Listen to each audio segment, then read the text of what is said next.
अस्सलाम वालेकुम दोस्तों, उम्मीद है आप सब खैरियत से होंगे। आपके सामने पेश है तारक इस्माइल सागर का शोराए आफाक नावल ए राहे हक के शहीदो।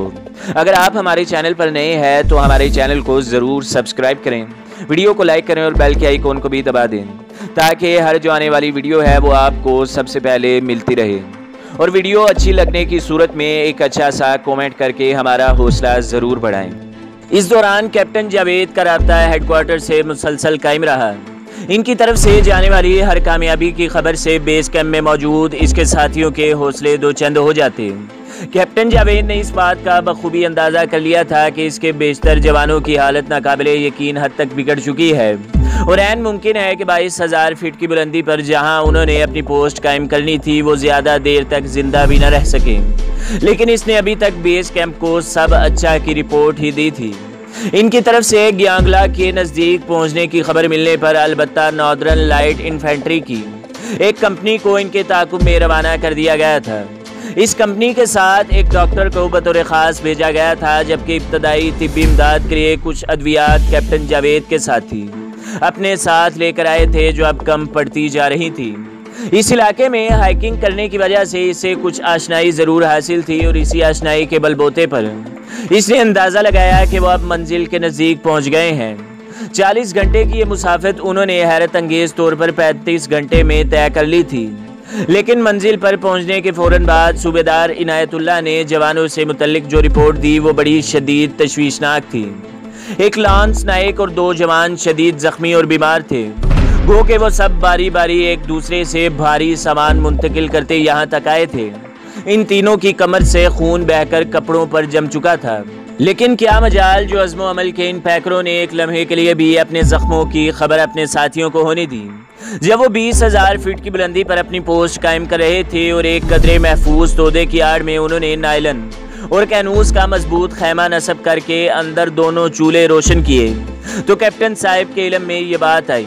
इनके दिल में अपने जवानों के लिए पहले से मौजूद एहतराम कई गुना बढ़ चुका था और उन्हें अब यकीन होने लगा था कि दुनिया की कोई ताकत उन्हें शिकस्त नहीं दे सकती। तीनों जवानों को उन्होंने औंधे लिटाकर इन पर अपने पास मौजूद 6-7 कंबल डाल दिए थे। इब्तदाई तौर पर दर्द और बुखार को रोकने वाली कुछ गोलियां उन्हें खिलाकर कैप्टन जावेद ने जवानों को खाना बनाने के लिए कहा था। ये खाना वो टीन के डब्बों में बंद अपने साथ यहाँ तक लाए थे, लेकिन ये अलग बात थी कि अब इन डब्बों में मौजूद खाना मुंजमद हो चुका था। इनके गागलों में मौजूद पानी ने बर्फ़ की सूरत इख्तियार कर ली थी और उन्हें पीने के लिए भी पानी गर्म करना पड़ा था। इनकी ज़िंदगियों का इन्हिसार यहाँ तक पहुँचने वाली कमक पर था जिसका कुछ अंदाज़ा नहीं था कि वो कब इन तक पहुँचेगी। अपने वायरलेस सेट पर कैप्टन जावेद ने जब बेस कैंप को इतला दी कि उन्होंने चोलांगला में मौजूद 20,000 फीट की बुलंदी पर अपनी पोस्ट कायम कर ली है, तो कर्नल साहब फ़ौरन सजदा शुक्र अदा करने लगे। तमाम जवानों में नाकाबिले बयान खुशी की लहर दौड़ गई थी। जवानों की तरह इस मरतबा ब्रिगेडियर साहब ने खुद इससे सवाल किया था, सर 3 जवान शदीद ज़ख्मी और बीमार हैं, अद्वियात ख़त्म है, केरोसिन आयल अगले 2 घंटे बाद ख़त्म हो जाएगा। कैप्टन जावेद के लिए अब कुछ छुपाना आर्मी रूल्स की खिलाफ वर्जी समझा जाता। डटे रहो, हम हेलीकॉप्टर भेजने की कोशिश करते हैं। ब्रिगेडियर साहब ने इनका हौसला बढ़ाया। जवानों का मोराल बुलंद है सर, एकदम तैयार बर तैयार है सर। इसे अपने अकब से सूबेदार इनायतुल्लाह की आवाज़ सुनाई दी। मैं जानता हूँ, इसने अंग्रेज़ी में बड़बड़ाहट के अंदाज में कहा। कैप्टन जावेद समेत किसी भी जवान की जिस्मानी हालत ठीक नहीं थी। ऊंचाई और ऑक्सीजन की कमी की वजह से इनके सर में दर्द हो रहा था और वो सर दर्द के लिए गोलियां मुसलसल इस्तेमाल कर रहे थे। लेकिन क्या मजाल जो शुजात व वफा के इन पैकरों ने एक लम्हे के लिए भी किसी किस्म का शिकवा किया हो। वो सब अपने फ़राइज़ और ड्यूटी की अहमियत से बखूबी आगाह थे। उन्होंने 2 रातों के मुसलसल सफ़र के बाद अपनी मंजिल पाई थी और अब कैप्टन जावेद के हुक्म पर तमाम जवान खैमे में आराम करने लगे थे, जबकि कैप्टन जावेद आंखों से दूरबीन जमाए एक पत्थर पर बैठा था और पोस्ट के दोनों अतराफ उन्होंने जो 2 मशीन गन्ने नस्ब की थी, 4 जवान इन पर ड्यूटी दे रहे थे। सूरज ने बर्फ़ की चादर से अपना पूरा चेहरा बाहर निकाल रखा था और कैप्टन जावेद की आंखों से दूरबीन जमाए इस पहाड़ पर नजरें जमाए हुए थे जिसकी दूसरी तरफ भारतीय बेस कैंप था। अचानक ही इसकी आंखों ने पहाड़ के अकब से एक द्विहैकल हेलीकॉप्टर को बुलंद होते देखा। यह भारत का लामा हेलीकॉप्टर था जो मामूल की परवाज पर उड़ा था। शायद इसी इलाके पर सर्वे करने के लिए उड़ाया गया था। ये पोस्ट ऐसी जगह कायम की गई थी जहां पर हेलीकॉप्टर के जरिए इंडियन आर्मी की लैंडिंग नामुमकिन थी। लेकिन कैप्टन जावेद ही क्या, इसके तमाम साथी भी ये बात अच्छी तरह समझते थे कि इनकी पोस्ट इतनी ज्यादा महफूज नहीं कि दुश्मन को दिखाई ही न दे सके। हेलीकॉप्टर गनशिप था। कैप्टन जावेद का माथा फौरन ठनका। गेट अप, इसने फौरन अपने अकब में गार्ड ड्यूटी पर मौजूद हवालदार से कहा, जिसने एक लम्हा तवक्कुफ किए बगैर खेमे में सर्दी से करवटें बदलते अपने साथियों को खबरदार कर दिया था। दूसरे ही लम्हे तमाम कमांडोज खेमे से बाहर थे। चूल्हा बुझाकर उन्होंने सूबेदार इनायतुल्लाह के इशारे पर बमुश्किल 2 मिनट में खेमे को गिराकर इस तरह लपेट दिया था कि वह दूर से दिखाई न दे और खुद पहले से मुंतखब करदा जगहों पर मुंतकिल हो गए थे। हेलीकॉप्टर पर कोई फायर नहीं होगा जब तक मैं इशारा न करूं, ये कहकर कैप्टन जावेद ने जिकंद भरी और एक बहुत बड़े पत्थर की ओट में बैठकर हेलीकॉप्टर पर नजरें जमा दी। अब हेलीकॉप्टर इतना नजदीक आ गया था कि इसके इंजनों की आवाज इन्हें साफ सुनाई दे रही थी। कमांडोज सांस रोके अगले हुक्म के मुंतजिर थे। कैप्टन जावेद को इस तलख हकीकत का शिद्दत से इतराक था कि बर्फ के इस दोजख में वो इस हेलीकॉप्टर का बज़ाहिर कुछ नहीं बिगाड़ सकते थे। इनके पास मामूल का असला था या फिर 2 मशीन गन्ने जिनसे आम हालत में फायरिंग करना इनके लिए कतई नामुमकिन था। सिर्फ एक ही सूरत थी कि हेलीकॉप्टर इनके मुकम्मल रेंज में आ जाए और वो इसे मार गिराएं। हेलीकॉप्टर अब इनके बिल्कुल सामने कदरे बुलंदी पर आ चुका था।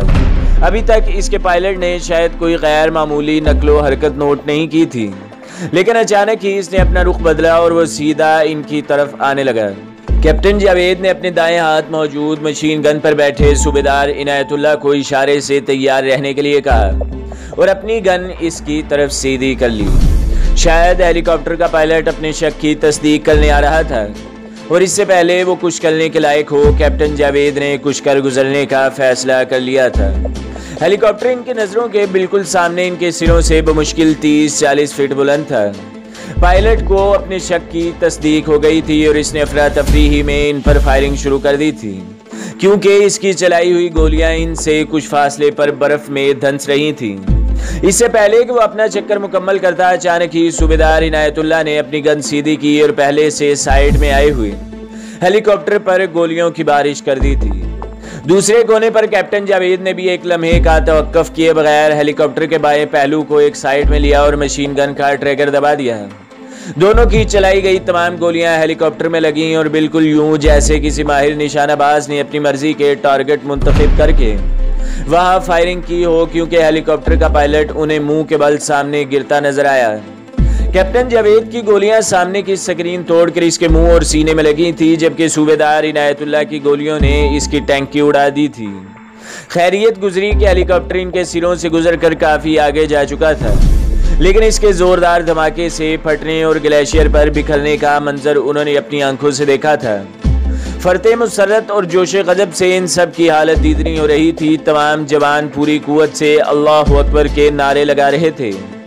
कुछ यही कैफियत इनके बेस कैंप पर भी तारी थी। वायरलेस सेट से ब्रिगेडियर साहब ने फायरिंग की आवाज़ें सुनी थी और सेट ऑपरेटर हवालदार सहराब सिंह इन्हें एक एक लम्हे की रिपोर्ट दे रहा था। भारतीय हेलीकॉप्टर को इसके पायलट समेत जहन्नम रसीद करने के बाद कैप्टन जावेद ने खुद सारी रिपोर्ट ब्रिगेडियर साहब को दी तो फरते मुसर्रत से इनका चेहरा तमतमाने लगा। उन्होंने अपने नज़दीक मौजूद कर्नल साहब और दूसरे अफसरान तक ये खुशखबरी मुंतकिल की और सारा कैंप अल्लाहु अकबर के नारों से गूंजने लगा। भारतीय फौज से इसकी जारियत की पहली कीमत पाकिस्तानी कमांडोज ने वसूल कर ली थी। जंग रोलमा में मौजूद कर्नल कुमार को पायलट की तरफ से कुछ मशकूक नकलो हरकत का पैगाम मिला, जिसके बाद पायलट ने तस्दीक की और फायरिंग की आवाज़ भी सुनाई दी थी। इसके बाद से इनका राब्ता कट गया था, लेकिन फायरिंग और धमाके की जोरदार आवाज़ें इसने अपने कानों से सुन ली थी, क्योंकि हेलीकॉप्टर का रेडियो मुसलसल ऑन रहा था। इसे ही अंदाज़ा लगाने में कतन देर नहीं लगी कि इनका हेलीकॉप्टर अपने पायलट समेत जहन्नम रसीद हो चुका है। कर्नल कुमार को यकीन नहीं आ रहा था कि इतनी जल्दी चोलोंगला में पाकिस्तानी पहुंच सकते हैं। ये तो इस ग्लेशियर का दुश्वार तरीन इलाका था और यहाँ दुश्मन की मौजूदगी का मतलब था इनकी तबाही। इस इलाके को पाकिस्तानी फौज के लिए दुश्वार गुजार जानकर ही तो उन्होंने अपना बेस कैंप इस तरफ बनाया था। एक लम्हे के लिए तो वो दहल कर रह गया। इसे समझ नहीं आ रही थी कि इसका वास्ता इंसानों से पड़ा है या जिन्नों से जो हमले के दूसरे ही दिन यहाँ मौजूद हैं। इसने खुद इस एरिया में रैकी की थी। यहाँ 15 दिन गुजारने के बाद इसने इस खतरनाक तरीन इलाके को भारतीय बेस कैंप के लिए मुंतखब किया था। लेकिन यहाँ तो मामला ही उलट हो रहा था। बादल नखास्ता इसने ये इतला जनरल चब्बर तक पहुँचा दी थी और 9 बेसाख्ता जनरल चब्बर के मुंह से निकला है। इसे भी पहले तो अपने कानों पर यकीन नहीं आ रहा था। तुम्हें यकीन है कि इसे फायरिंग से गिराया गया है? कोई और वजह तो नहीं? जनरल चब्बर ने गुस्से से होंठ चबाते हुए कहा। सर, मेरा भी यही गुमान है। फायरिंग की आवाज़ें साफ सुनाई दी हैं। मेजर सिंह हमारा बेहतरीन पायलट था सर, इसके लिए ये इलाका भी अजनबी नहीं था। हमारे पास सारी गुफ्तगू की रिकॉर्डिंग मौजूद है, कर्नल कुमार ने कहा। ओके, मुझे सुनाओ। जनरल चब्बर अपनी जगह खड़ा रहा। कर्नल कुमार ने ऑपरेटर को इशारा किया, जिसने एक बड़ी टेप पर लगी नंबरिंग को आगे पीछे करने के बाद टेप का बटन ऑन कर दिया। मेजर सिंह की आवाज़ नुमाया थी। इसने पहले कुछ शक का इजहार किया और कहा था कि वो टारगेट को करीब से देखने जा रहा है। फिर इसकी आवाज़ सुनाई दी कि इसने टारगेट को देख लिया है और अब इन पर फायरिंग करने की इजाज़त मांगी थी।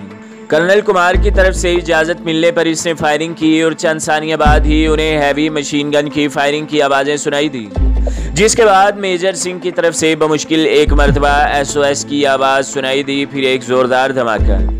Damn it! जनरल चब्बर गुस्से से चीख उठा। इसने खा जाने वाली नज़रों से कर्नल कुमार की तरफ देखा, जो जनरल से नज़रें चुरा रहा था। कर्नल, ये कैसे मुमकिन है? वो लोग यहाँ कैसे पहुँच सकते हैं? तुम्हारी रिपोर्ट्स? इसने बात अधूरी छोड़ दी। सर, मेरी रिपोर्ट्स की तस्दीक दुनिया का हर वो शख्स कर सकता है जिसने ये इलाका देखा हो।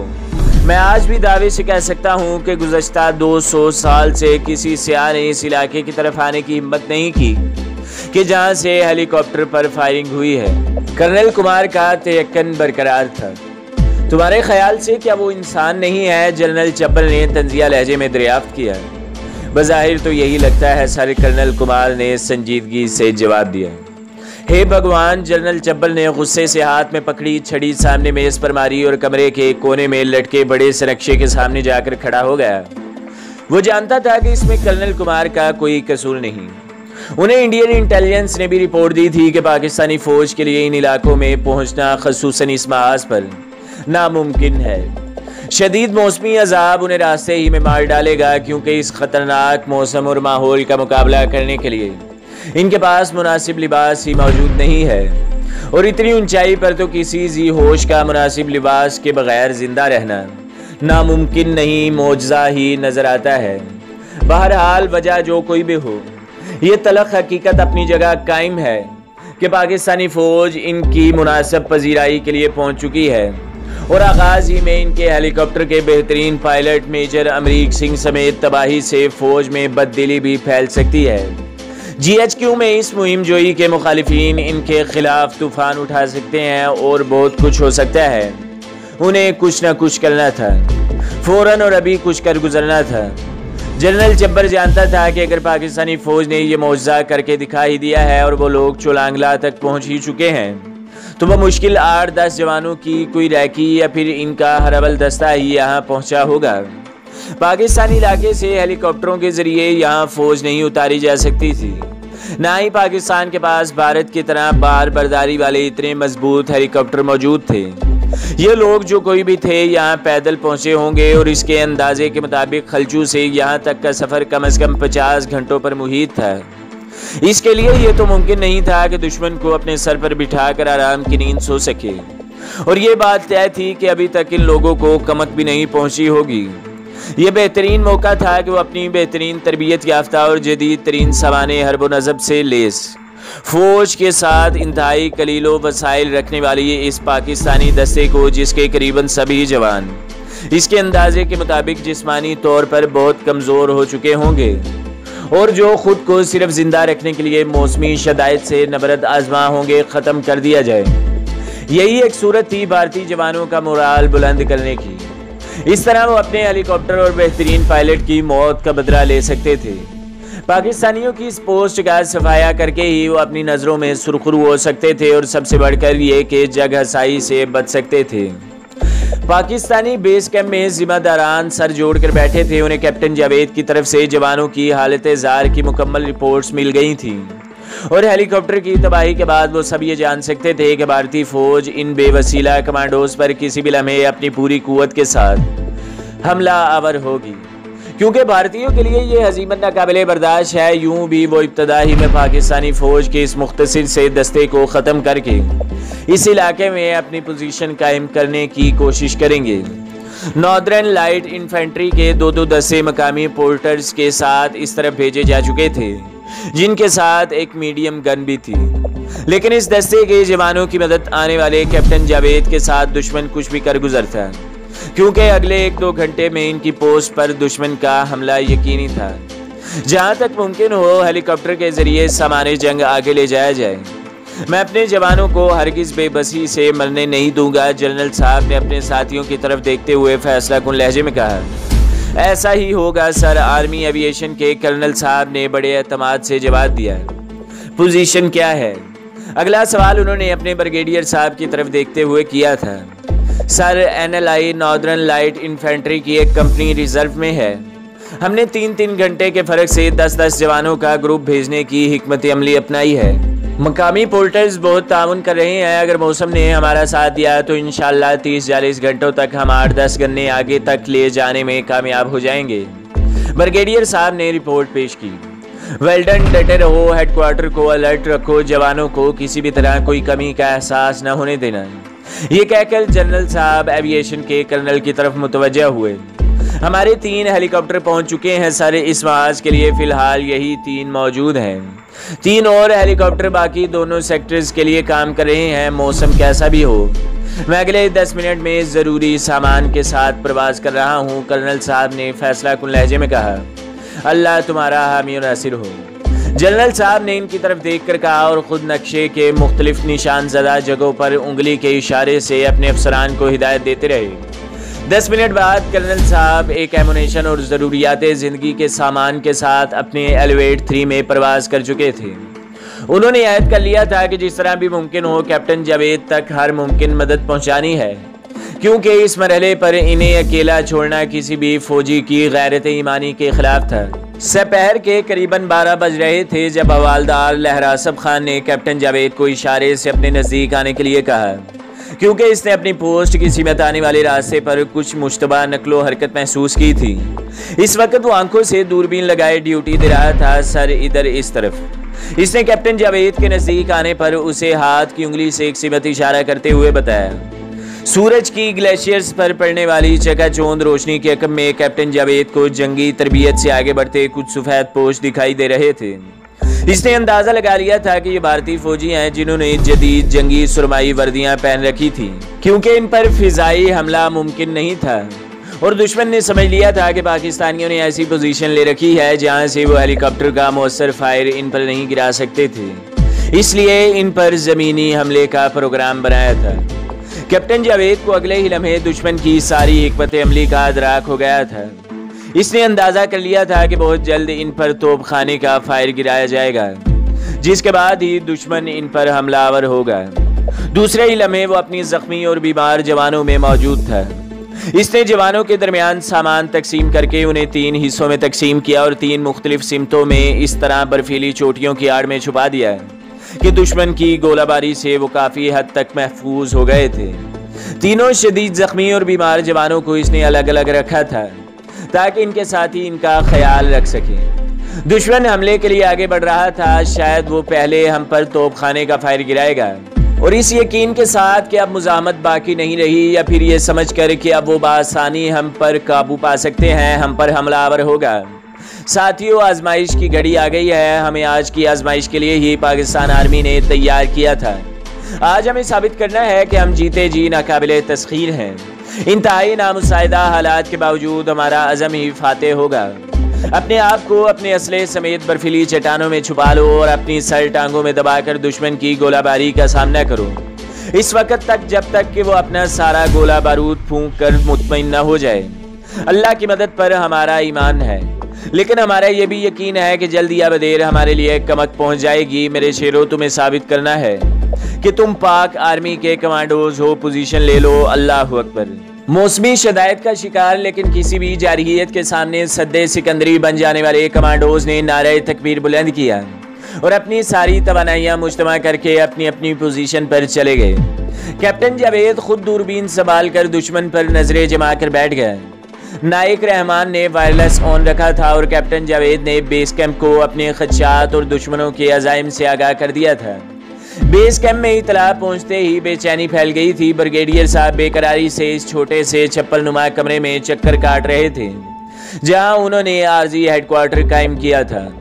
उन्होंने लाइट इन्फेंट्री के जवानों को, जिन्हें कैप्टन जावेद के ताकुब में रवाना किया था, फौरन पोस्ट राब्ता कायम रखने और जल्द से जल्द वहां तक पहुंचने का हुक्म दिया था और खुद मुसलसल कैप्टन जावेद से राब्ते में थे। कैप्टन जावेद की तवक्कुआत के ऐन मुताबिक अगले 6 मिनट के बाद इन पर फायरिंग शुरू हो गई। दुश्मन ने इनके शुमाल में पहले से कायम करदा अपनी ओपी पोस्ट से इन पर फायरिंग करवाई थी।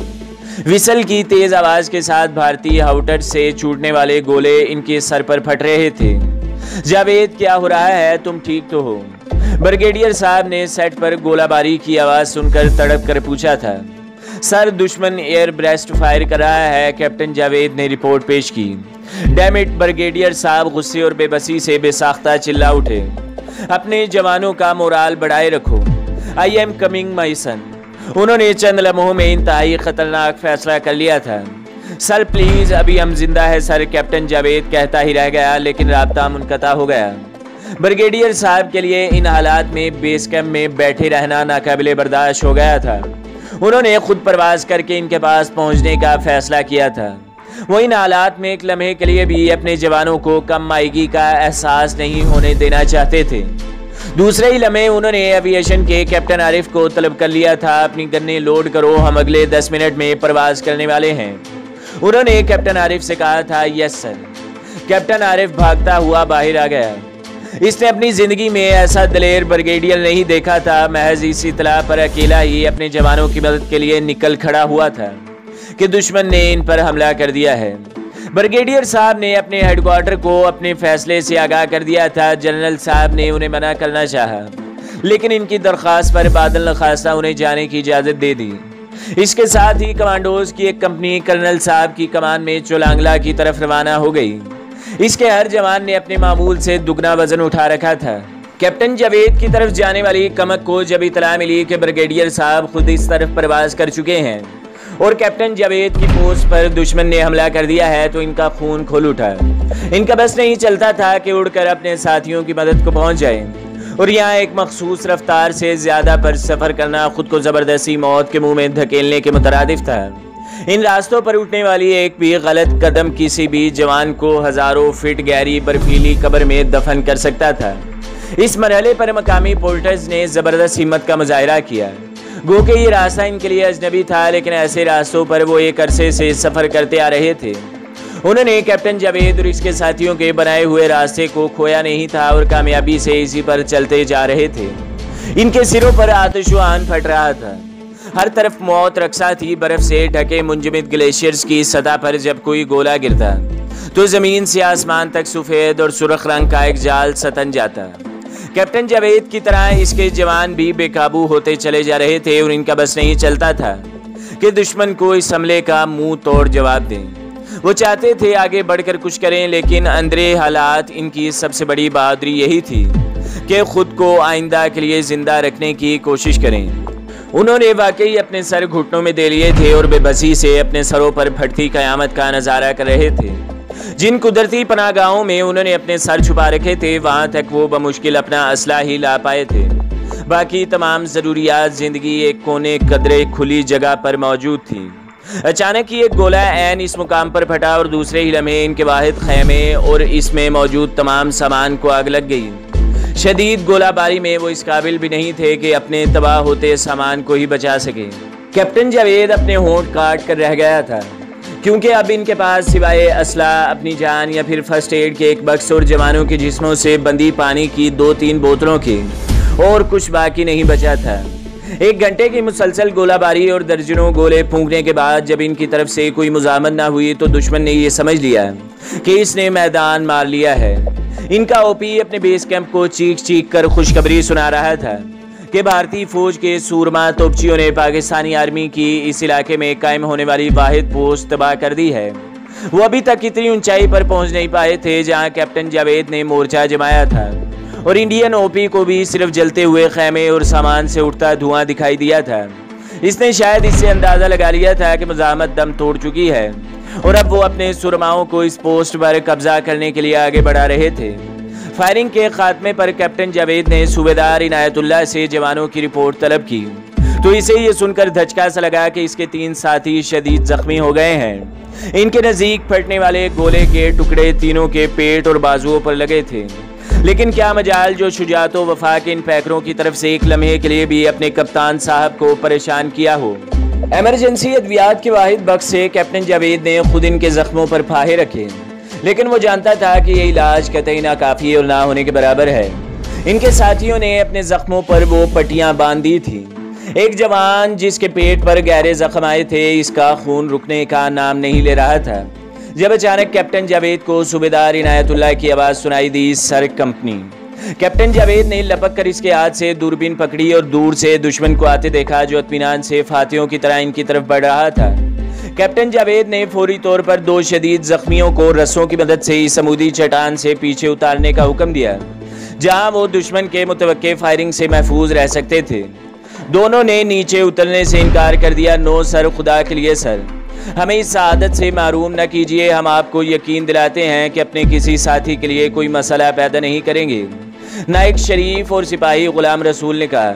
इनका अज़म देखकर कैप्टन जावेद को अपने आप पर फख्र होने लगता था कि वो कितने अजीम जवानों की कमांड कर रहा है। सूबेदार और कप्तान साहब के बार बार कहने पर दोनों ने वहाँ से हटने से इनकार कर दिया था, जिस पर बादल खासा कैप्टन जावेद ने अपना फैसला वापस ले लिया था। इसने जख्मियों और बज़ाहिर थके मांदे अपने जवानों को इस सीमत आने वाले रास्ते पर पोजीशनें दिला दी थी और इन्हें सख्ती से हिदायत की थी कि इसके अगले हुक्म तक एक फायर भी नहीं किया जाएगा।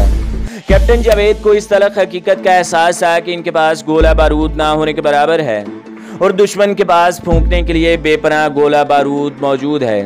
अपनी एक एक गोली संभाल कर रखो, कोई फायर ज़ाया नहीं जाएगा। मैं एक गोली से कम कम एक इंडियन को मरते देखना चाहता हूँ। इसकी आवाज़ में रात खड़क रहे थे। कैप्टन जावेद ने बारी बारी अपने जवानों की आंखों में झांका जहां दुश्मन को चीर फाड़ कर रख देने वाले कहर झांक रहे थे। राइट सर, सूबेदार इनायतुल्लाह ने अपनी मुठ्ठियां गुस्से से भींचते हुए कहा।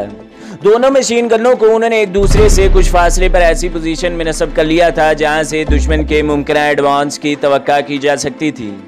तमाम कमांडोज फैल कर पोजीशन ले चुके थे। यहाँ जख्मियों और सेहतमंदों की तखसीस खत्म हो गई थी। हर इंसान एक मोर्चे में तब्दील हो चुका था। ये बात कैप्टन जावेद अच्छी तरह जानता था कि इनमें से हर मोर्चा नाकाबिले तस्खीर है।